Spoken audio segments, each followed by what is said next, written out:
الحمد لله وكفى وسلام على عباده الذين اصطفى أما بعد أعوذ بالله من الشيطان الرجيم بسم الله الرحمن الرحيم اقرأ باسم ربك الذي خلق الإنسان من علق اقرأ وربك الأكرم الذي علم بالقلم علم الإنسان ما لم يعلم صدق الله العظيم.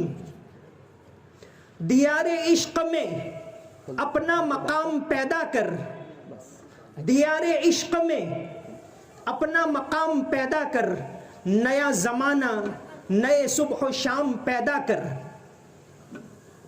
ہاتھ جھالی نے بنے تو اڈین شکھو منے، ہاتھ جھالی نے بنے تو اڈین شکھو منے، اے پچھی تو آبھ نے بس آمب وانی وات چھے.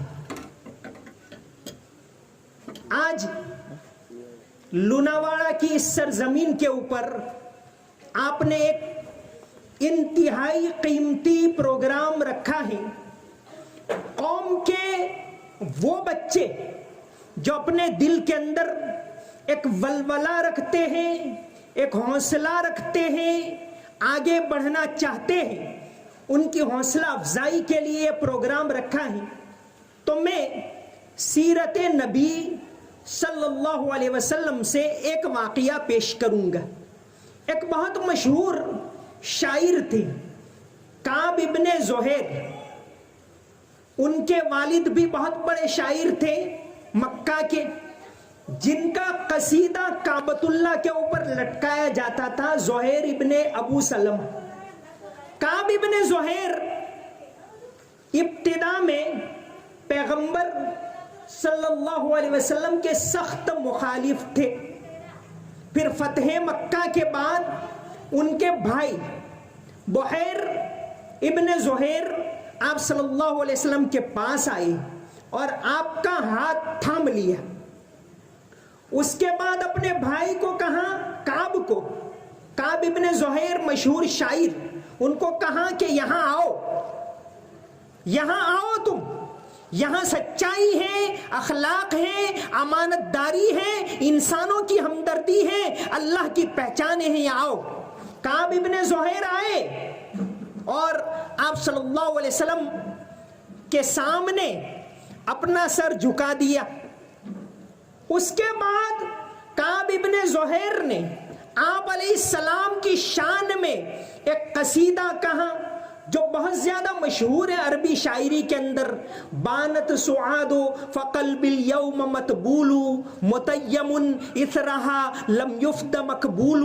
یہ تمام مدرسوں کے اندر یہ قصیدہ پڑھایا جاتا ہے. جب انہوں نے یہ قصیدہ کہا تو نبی کریم صلی اللہ علیہ وسلم بہت زیادہ خوش ہوئے اور اپنی چادر اتار کر ان کو اوڑھا دی. حضرت کعب کو ان کی حوصلہ افزائی کی. وہ چادر، وہ شال بعد میں، بہت بعد امیر معاویہ رضی اللہ عنہ نے 40,000 درہم میں خرید لی. وہ بڑھتے بڑھتے بڑھتے خلفاء کے پاس رہتے رہتے آج بھی ترکی کے اندر توپکاپے میوزیم میں وہ چادر، وہ شال موجود ہیں، اور آج بھی ترکی میں ہر سال وہ شال لہرائی جاتی ہے جھنڈے کے طور پر. تو کوئی اچھا کام کرے اس کی حوصلہ افزائی کرنا یہ ہماری ذمہ داری بنتی. ایک واقعہ مولانا رومی صاحب نے لکھا ہے. مولانا رومی ان کی کتابیں حکمت سے بھری پڑی اور آج پوری ویسٹرن دنیا ان سے فائدہ اٹھا رہی ہے. علامہ اقبال نے تو ان کو اپنا پیر مانا ہے، مولانا رومی کو. مولانا رومی نے ایک واقعہ لکھا ہے، ان کی کتاب ہے، وہ واقعات سے بھری ہے. وہ واقعات سنا کر، ایگزامپل دے کر بات کو بہت اچھے طریقے سے سمجھاتے ہیں. مولانا نے ایک واقعہ لکھا ہے ایک مرتبہ ایک بوڑھی عورت اپنے بھیڑ کو چرانے کے لیے گئی، جنگل میں بکریوں کو، بھیڑوں کو چرانے کے لیے گئی. دیکھا ایک شیر کا بچہ وہاں موجود ہے. آس پاس نہ کوئی شیر ہے نہ شیرنی ہے. اس عورت کو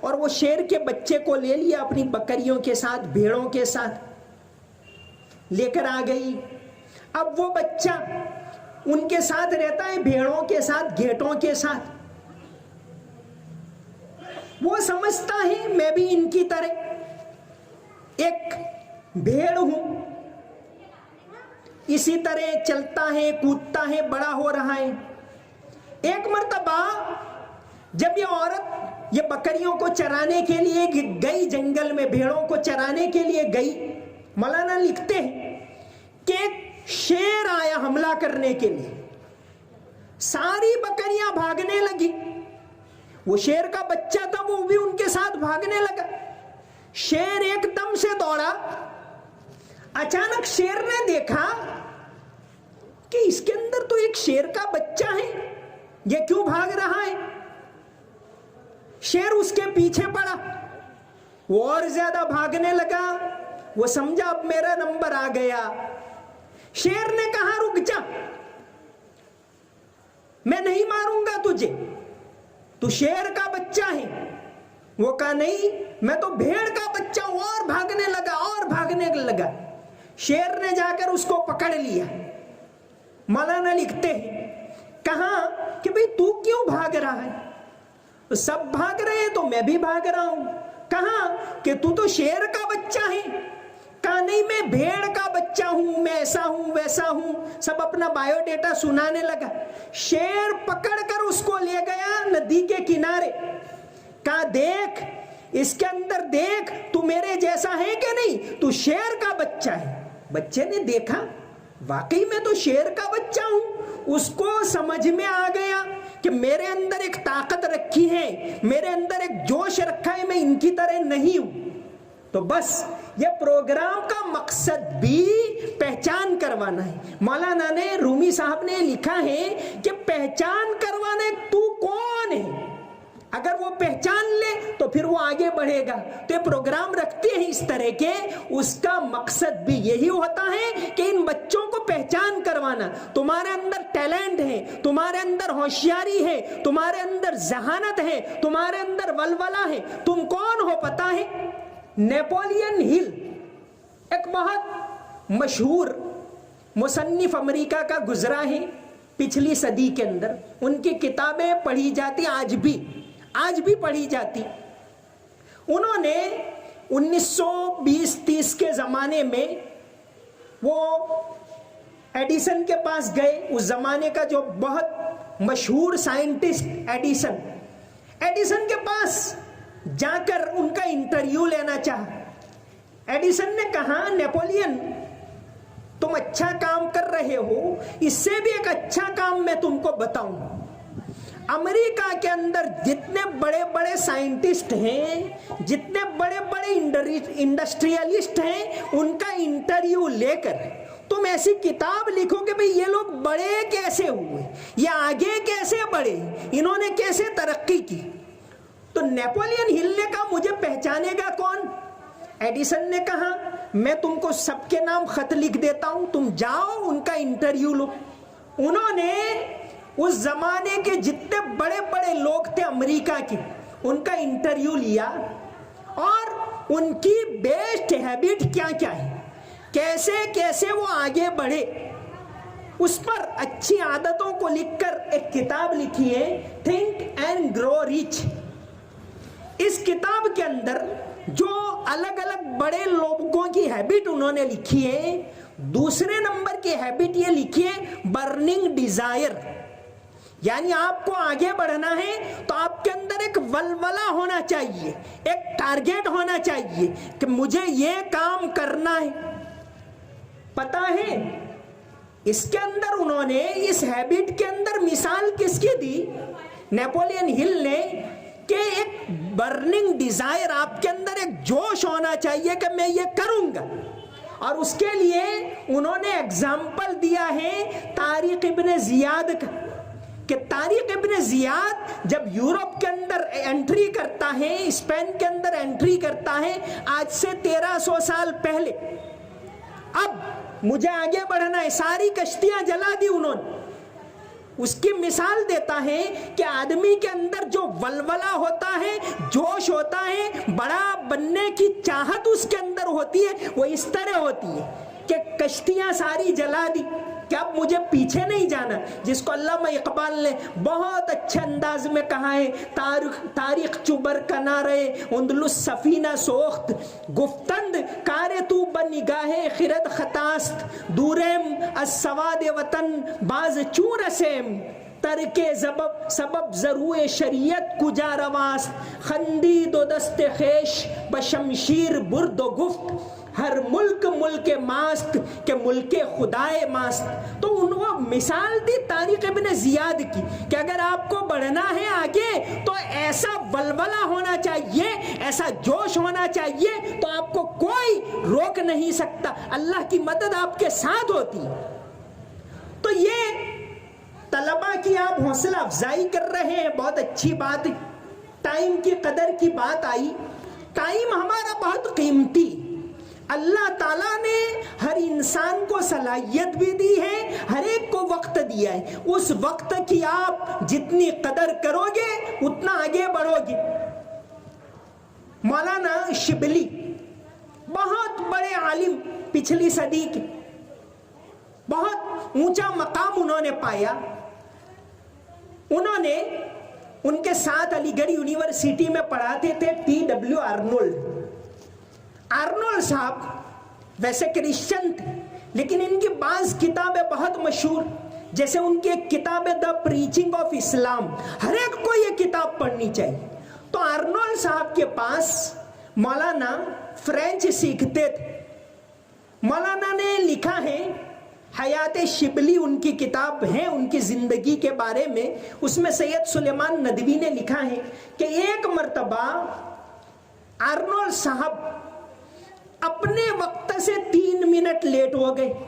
روزانہ مولانا کو فرینچ سکھانے کے لیے وہ آ جاتے تھے صبح 6 بجے، 3 منٹ لیٹ ہو گئے تو انہوں نے کہا آئی ایم ویری سوری، میری بہت بڑی غلطی ہوئی کہ میں نے آپ کے 3 منٹ ضائع کر دی۔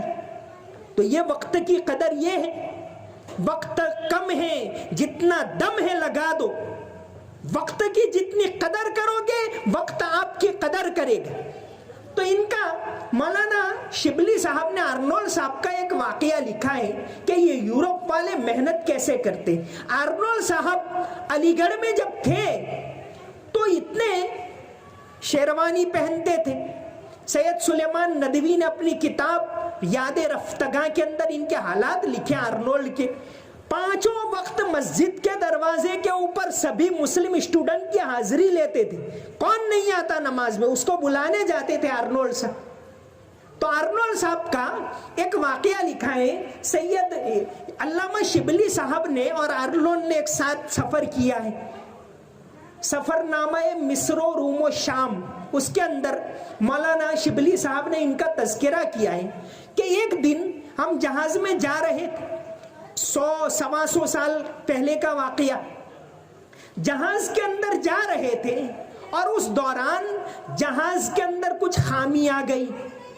ایک طرف سمندر میں طوفان ہے، دوسری طرف جہاز کے اندر کچھ فالٹ آ گیا۔ اب چرچا ہونے لگا جہاز میں، اب کیا ہوگا۔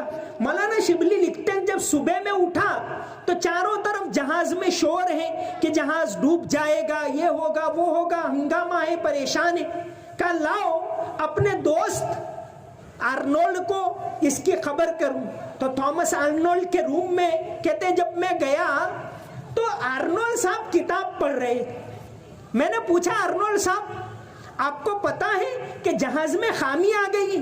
آرنولڈ نے کہا ہاں پتا ہے۔ تو کہا لوگ پریشان ہیں، آپ آرام سے کتاب پڑھ رہے ہیں۔ آرنولڈ نے کہا کہ خامی درست کرنا ہمارے ہاتھ میں نہیں ہے، ہم کچھ کر نہیں سکتے، طوفان ہے اس کے بارے میں بھی ہم کچھ نہیں کر سکتے، تو جتنا بھی وقت میرے پاس ہے میں ایک اچھے کام میں کیوں نہ لگا دوں، اس کے لیے میں پڑھ رہا ہوں۔ تو اس طرح یہ لوگ آگے بڑھیں، تو ضرورت ہے کہ ہم محنت کریں، آگے بڑھیں۔ سماج کو ضرورت ہے اچھے لائرز کی،